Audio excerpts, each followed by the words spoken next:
अफगान सदर का election commission को आम इंतखाबात के इनेकाद के हवाले से खत में इलेक्शन कमीशन को 90 दिन के अंदर इलेक्शन कराने के लिए तारीख देने का कहा गया है। और खत का मतन है कि आइन के तहत सदर मुमलिकत आम इंतखाबात कराने की तारीख मुकर्रर करेंगे।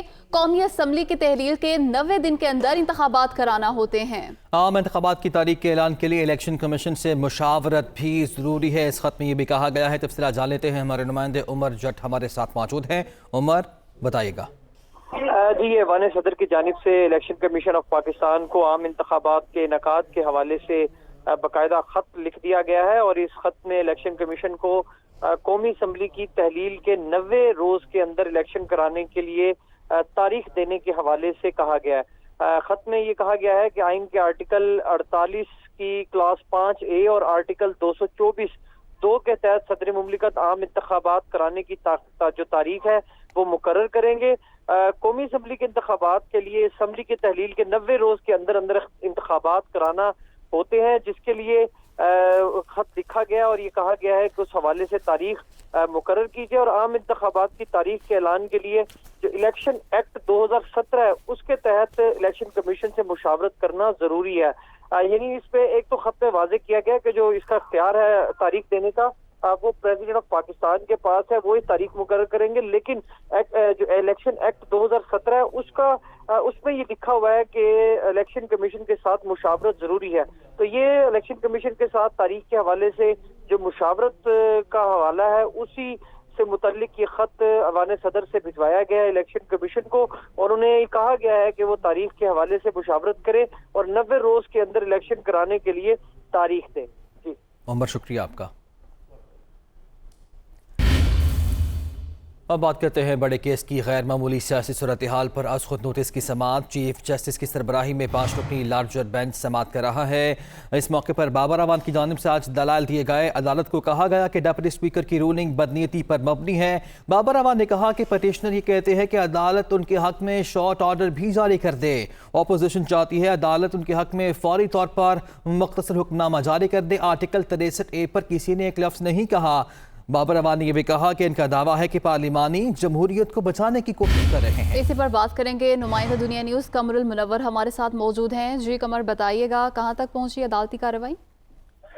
जी बिल्कुल, आज जो हुकूमती जो पाकिस्तान तहरीक इंसाफ के वकील हैं बाबर अवान, अब उन्होंने अपने दलाइल देना जो है वो शुरू किए हैं, जिसमें उन्होंने ये कहा है कि MKM, तहरीक लब्बैक, PTM और जमात इस्लामी इस केस में फरीक नहीं है।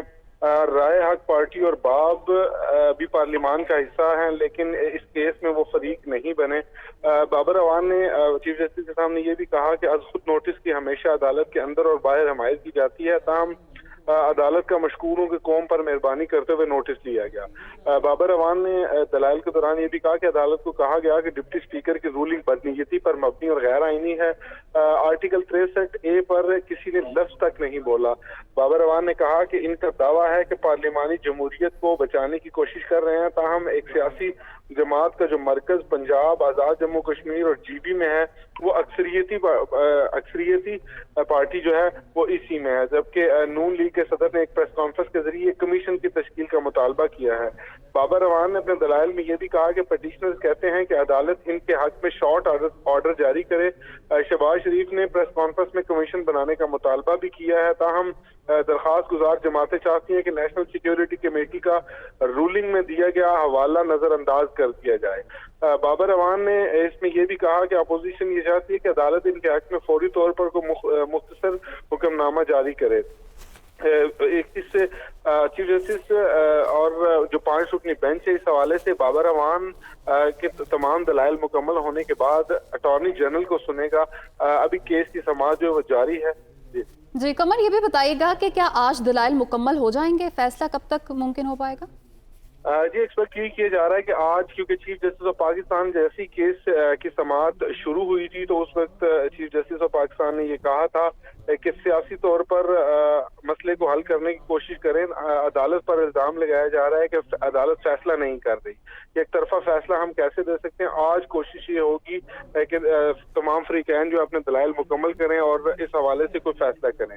इसी वजह से आज बाबर अवान जो है वो अपने दलाइल मुकम्मल करेंगे, जिसके बाद अटॉर्नी जनरल जो है उनसे राय ली जाएगी और अटॉर्नी जनरल जो है वो अपना मौक़िफ़ बयान करेंगे। उसके बाद क्योंकि तमाम सियासी जमातों के जो वकला और जो दरख्वास्त गुजार थे उन्होंने अपना दलाइल जो है वो मुकम्मल कर लिए हैं, क्योंकि बाबर अवान अब अपने पाकिस्तान तहरीक इंसाफ की नुमाइंदगी करते हुए अपने दलाइल मुकम्मल कर रहे हैं। इसके बाद अटॉर्नी जनरल जो है रियासत की बिल्कुल ठीक है। कमर ये बताएगा कि इससे पहले हमने देखा अपोजिशन की जानिब से जो वकला की जानिब से दलाइल दिए गए, मामला स्पीकर की रूलिंग पे रहा, आर्टिकल 63 पे किसी ने कोई बात नहीं की जहाँ पे मामला शुरू हुआ था। बाबर अवान की जानिब से आज इसका जिक्र किया गया। ये भी बताएगा कि जो हुकूमती दीगर वकला हैं, बैरिस्टर अली जफर ने भी आज दलाइल देने हैं, अटॉर्नी जनरल ने भी दलाइल देने हैं और नईम बुखारी ने भी दलाइल देने हैं। उनका जो नुक्ता महवर होगा वो क्या होगा आज? जी देखिए, केस को अगर इस तरह देखा जाए, जब केस शुरू हुआ था तो वो तमाम वकला जो इस स्पीकर की इस रूलिंग के खिलाफ थे उन्होंने अपने दलाइल जो है वो मुकम्मल कर लिए हैं और उन्होंने अपने तमाम जो वर्बैटिम उनका था उसको कन्वे कर दिया है अदालत को। अब इस रूलिंग के हक में जो वकला हैं उनकी बारी है और उन्होंने अपने दलाइल देने हैं अदालत को और उस हवाले से तमाम चीजें वो लेकर आगे चलेंगे। ताहम इसमें जितने से एक जिक्र आया है वो इससे पहले केस की समाअत शुरू हुई थी तो उसमें मुनर्रफ अरकान का मामला था, लेकिन अब यहाँ अदालत के अंदर भी और तमाम वकला जो सीनियर वकला है उनका यही कहना है कि ये जो रूलिंग का मामला है ये उससे बड़ा मामला है, इसी वजह से इसको टेकअप किया गया और रूलिंग का मामला अगर हल हो जाएगा तो वो तमाम मुनर्रफ अरकान का 63A और B के जो मामले थे वो भी इसी में हल हो जाएंगे। इसी वजह से इसमें इन चीजों को एड्रेस किया जा रहा है। जो बाबर अवान है भी उन्होंने दलाइल के दौरान ये बात की कि 63A को कोई बात नहीं कर रहा है, क्योंकि वो भी एक मामला था जिस पर जो है वो अब अपने दलाइल दे रहे हैं और इस हवाले से बाबर अवान ने अपने दलाइल में ये भी कहा है कि मैं किसी केस में जिस बरतानवी अदालत के हवाले फैसले का हवाला दिया गया वो केस इस पर लागू नहीं होता। दलाइल दिए जा रहे हैं। कमरुल मुनव्वर, बहुत शुक्रिया, आपने तफसीलन अपडेट किया। सुप्रीम कोर्ट के बाहर फवाद चौधरी और सहाफ़ियों में तल्ख कलामी हो गई। सहाफ़ी के सवाल पूछना जुर्म बन गया। तहरीक इंसाफ के रहनुमा असद उमर और फवाद चौधरी सुप्रीम कोर्ट के बाहर मीडिया से बात कर रहे थे कि इस दौरान सहाफ़ी के सवाल पूछने पर फवाद चौधरी सीखपा हो गए और सहाफ़ी को किराए का आदमी कहा तो मौके पर मौजूद सहाफ़ियों ने शदीद एहतजाज किया, जबकि सहाफ़ी और फवाद चौधरी के दरमियान तल्ख जुमलों का तबादला भी हुआ। सहाफ़ियों ने फवाद चौधरी से माफ़ी का मुतालबा किया, जो ना मानने पर बायकॉट कर दिया गया।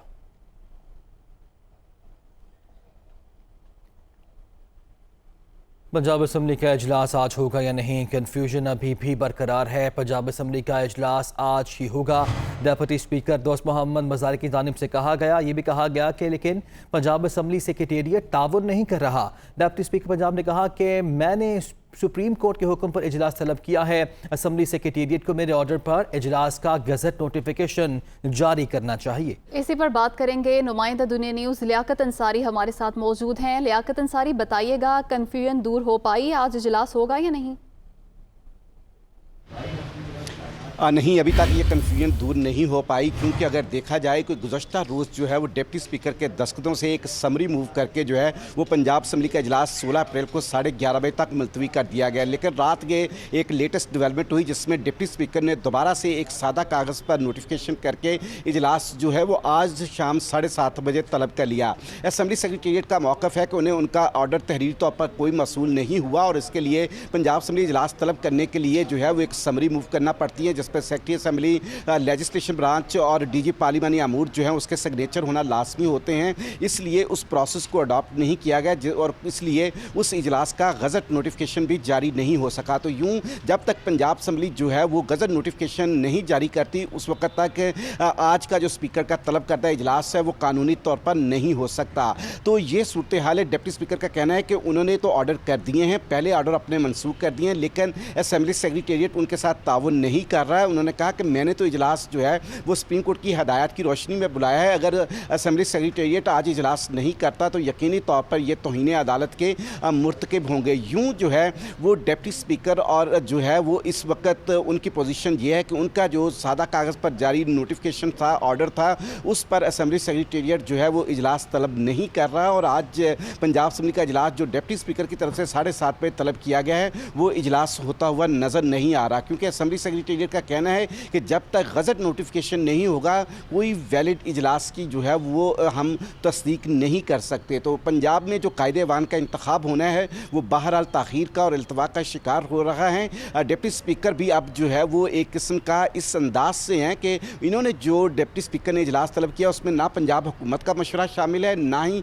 तहरीक इंसाफ का मशवरा शामिल है और ना ही स्पीकर ऑफिस का मशवरा शामिल है। तो इस तरह डिप्टी स्पीकर का कहना है कि उन्होंने इन तीनों फ्रीकैन जो हुकूमत पंजाब के फ्रीकैन बनते हैं उनको एतमाद में नहीं लिया, बल्कि सुप्रीम कोर्ट के अहकामात की रोशनी में जो है वो अज खुद जो है वो इजलास की तारीख तब्दील कर दी है। तो यूँ डिप्टी स्पीकर जो है इस महाज पर अपनी ही हुकूमत तहरीक इंसाफ से जो है उनका मौक़िफ़ बिल्कुल मुख्तलिफ है। तो वो हुकूमत के साथ नहीं खड़े नज़र आ रहे हैं, ना ही स्पीकर ऑफिस के साथ खड़े नज़र आ रहे हैं और ना ही असेंबली सेक्रेटेरिएट के साथ खड़े नज़र आ रहे हैं, बल्कि उनका मौक़िफ़ जो है वो इनफरादी है और अलग हैं। इसलिए ये एक आइनी, कानूनी और रूल्स का अबहाम जो है वो पैदा हो चुका है और पंजाब असेंबली के इजलास का हम इस वक्त तक नहीं कह सकते कि शाम को होगा या नहीं होगा। लेकिन एक बात कन्फर्म है कि इसके नतीजे में कशीदगी में ज़रूर इजाफा हो गया है। सियासी तौर पर मुस्लिम लीग नून ने भी जो है वो आज असेंबली आने का ऐलान कर रखा है और तहरीक इंसाफ जो है वो भी कहती है कि वो रूल्स से हटकर कोई इजलास नहीं होने देगी। तो यूँ सियासी कशीदगी में इजाफा हो गया है, लेकिन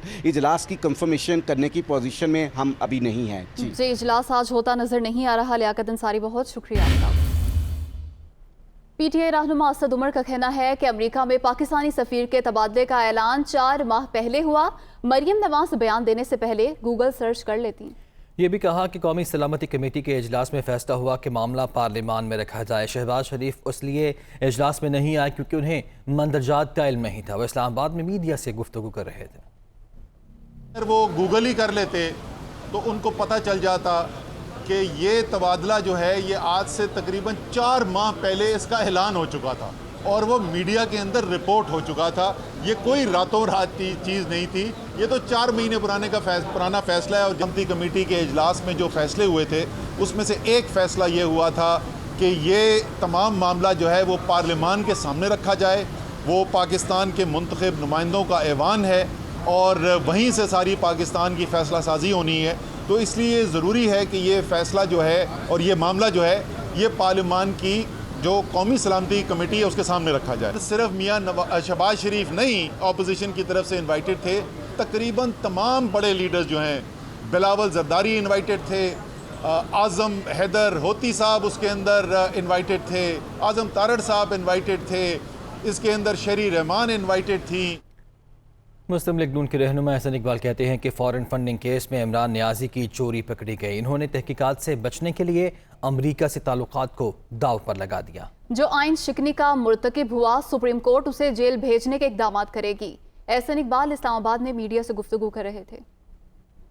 जो फॉरेन फंडिंग अकाउंट्स हैं, जो अमेरिका में गैर कानूनी सरगर्मियाँ इमरान नियाजी ने पैसे मनी लॉन्ड्रिंग करने के लिए की, इसके लिए उन्हें मुमकिना तहकीकात का सामना है। अपने खिलाफ कार्रवाई की पेशबंदी के लिए अमरीकी साजिश की थ्योरी को घड़ा। पाकिस्तान अमरीका ताल्लुकात को भी सिर्फ अपनी गैर कानूनी फॉरेन फंडिंग से बचने के लिए, एहतसाब से बचने के लिए दाव पे लगा दिया। हमारी सुप्रीम कोर्ट पाकिस्तान के आइन की बालादस्ती को बहाल करेगी और इस शख्स को जो आइन शिकनी का मुर्तकब हुआ है उन्हें फौरी तौर पे जेल भेजने का हुक्म सादर करेगी।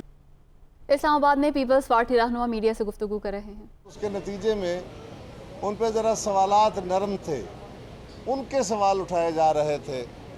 अब जब उन पर सवाल उठाने शुरू हुए गए तो वज़ीर आज़म इमरान खान समेत उनके तमाम मेंबरान जो हैं वो इस वक्त शदीद गुस्से में हैं। और मैंने कल भी कहा था कि आगे आगे देखिए होता है क्या, ये सारा ड्रामा क्यों है।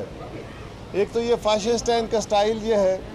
दूसरी घबराहट ये है कि अगर कोई हुकूमत आ गई तो वो हुकूमत इनसे जब इनके अपने स्कैंडल्स खुलेंगे, सामने आएंगे, जो कि आना शुरू हुए हैं, अभी उसकी झलकियाँ आई हैं, तो पूरी कौम के सामने असलियत खुल जाएगी और वो खुलने वाली है।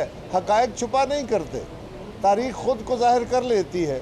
लिहाजा अब उनकी घबराहट का ये आलम है, हम इसको कंडेम करते हैं। मीडिया का काम सवाल करना है। अगर आपने कोई सवाल का जवाब नहीं देना, आप मुनासिब नहीं समझते, तो आप खामोश हो जाएं या किसी भी तरीके से उस सवाल को सॉफ्टली एड्रेस कर लें।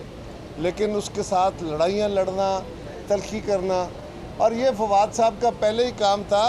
आपको याद होना चाहिए, इस हुकूमत ने इसीलिए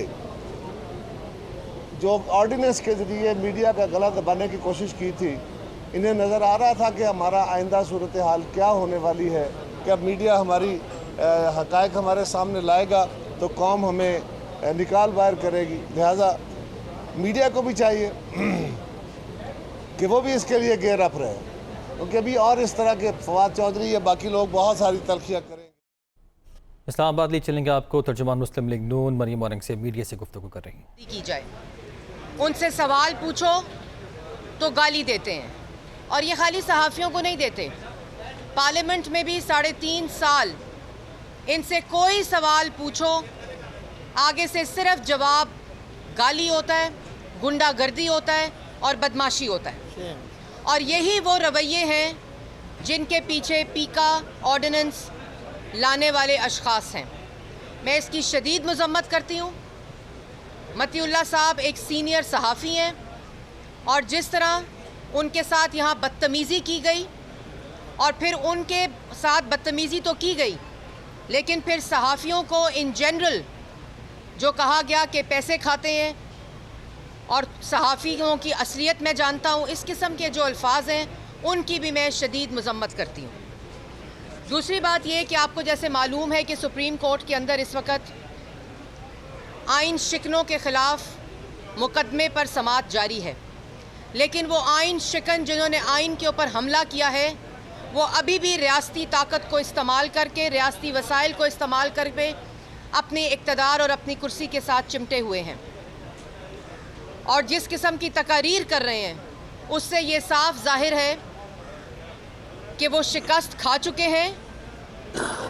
और इंशाअल्लाह हमें उम्मीद है, तमाम पाकिस्तान की नज़रें इस वक्त 22 करोड़ आवाम की नज़रें सुप्रीम कोर्ट पर हैं, और आइन शिकनों को भी पता है जिन्होंने आइन पर हमला किया है कि उनके दिन गिने जा चुके हैं। मैं ये भी कहना चाहती हूँ कि अभी इमरान खान साहब का बयान आ रहा था कि कमीशन बना दे, लेटर गेट कमीशन। ये तमाशे, ये ढोंग, इसको बंद करें। जो जाली ख़त का फ्लॉप सीन हुआ है वो पूरे पाकिस्तान ने देखा है कि कोई ख़त था ही नहीं। और मैं उन लोगों को भी कहती हूँ जो आज भी ये समझते हैं, वो चंद हजरात, कि कोई बैरूने मुल्क साजिश हुई है।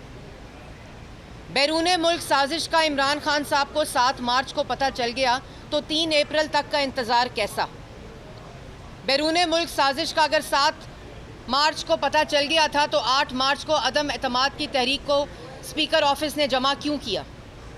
अगर 7 मार्च को बैरूने मुल्क साजिश का पता चल गया था, जो बैरूने मुल्क साजिश करने वालों ने पास बुलाकर बताई थी कि हम आपके ख़िलाफ़ साजिश कर रहे हैं, तो फिर मोशन को पार्लियामेंट में ले करने की इजाज़त क्यों दी गई? और अगर बैरूने मुल्क साजिश का पता चल गया था 7 मार्च को, तो 3 अप्रैल को वोटिंग कराने के लिए सेशन बुलाया गया। इन्होंने ही बुलाया। इनको इस बात का ख्याल था कि शायद अपोजिशन के पास अक्सरियत पूरी ना हो, लेकिन जब इनको पता चल गया उस दिन वोटिंग वाले दिन कि 197 लोग अपोजिशन बेंचेस पे इनके खिलाफ वोट देने बैठे हैं, तो इनको बैरूने मुल्क साजिश याद आ गई। बैरूने मुल्क साजिश अगर हुई है तो पाकिस्तान तहरीके इंसाफ ने, इमरान खान ने, पूरी जमात ने फॉरेन फंडिंग के ज़रिए पैसे मंगाकर मुल्क के अंदर बैरूने मुल्क साजिश करके मुल्क को बेरोज़गार किया, आवाम को भूखा किया, आवाम को गरीब किया, आवाम की रोटी छीनी, आवाम का आटा चीनी, बिजली, गैस, दवाई की लूट मार की, कश्मीर फरोशी की। ये होती है बैरूने मुल्क साजिश।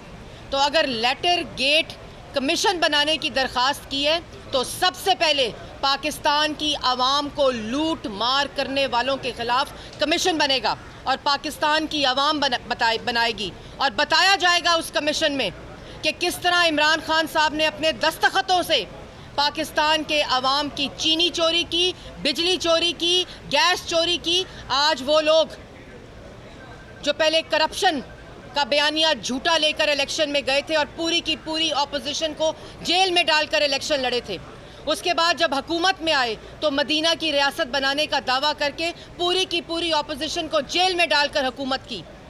जब मदीना की रियासत और मदीना के नाम पर सियासत नाकाम हुई, उसके बाद जब 3.5 साल बाद अवाम इनसे सवाल पूछती है कि कहाँ है 1 करोड़ नौकरी और 50 लाख घर, और क्यों हमारा आटा, चीनी, बिजली, गैस, दवाई चोरी हुआ, तो आगे से गालियां देते हैं, आगे से अमर बिल मारूफ के नारे लगाते हैं। और जब वो भी पाकिस्तान की आवाम को इनके अमाल का पता चला तो बैरूने मुल्क साजिश के कागज़ लहराए गए। यही कागज़ ऑपोजिशन के ख़िलाफ़ कमीशन खाने और करप्शन करने के ऊपर लहराए गए। और आज कहाँ हैं वो लोग?